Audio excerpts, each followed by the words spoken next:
bring one leg out like this, so it's gonna expose these adductor muscles. So these are all the muscles on the inner portion of the thigh here. We're gonna take the end of the barbell and we're gonna set it over these muscles here. So this is already gonna apply a little bit of weight and a little bit of pressure through here. We can kind of explore and see if there's any areas that we're feeling that might be a little more tight or even slightly painful through here if you haven't worked on this area before. Remember, tissues should not be painful to pressure or compression on them. So if you are feeling some pain through these areas, that can be a great area to work on, and that pain should improve as you start to mobilize and work on these areas. So when we find a tighter, painful area, we're gonna apply some pressure first. We can use the hand to apply this pressure.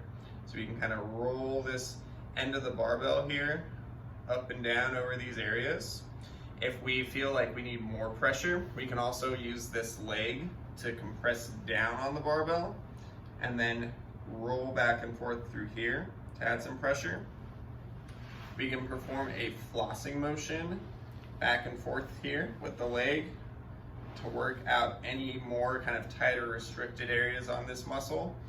You have a lot of different options for how you can do this. We can do that pressure wave kind of first, going just nice and slow back and forth. We can do some contract relax here, so we can think about tensing those muscles on the inner portion of the thigh. So that's going to be trying to kind of lift this lower leg up against that resistance. Hold that for 5 seconds.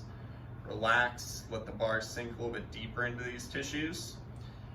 And then from there, we can also continue to do flossing back and forth, or that motion kind of side to side, up and down with the barbell. We want to spend at least 2 minutes working on this area, but you may need to spend longer, especially if you haven't worked on this area before. So at least 2 minutes working through here.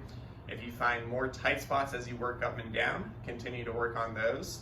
I usually recommend spend about 30 seconds to a minute per tight area. It should improve and become less painful as you work on it. If it's still feeling like it's kind of tight there, I wouldn't overdo it and try to spend longer on that one particular area. Just move on, search for another spot, and then do another 30 to 60 seconds through there.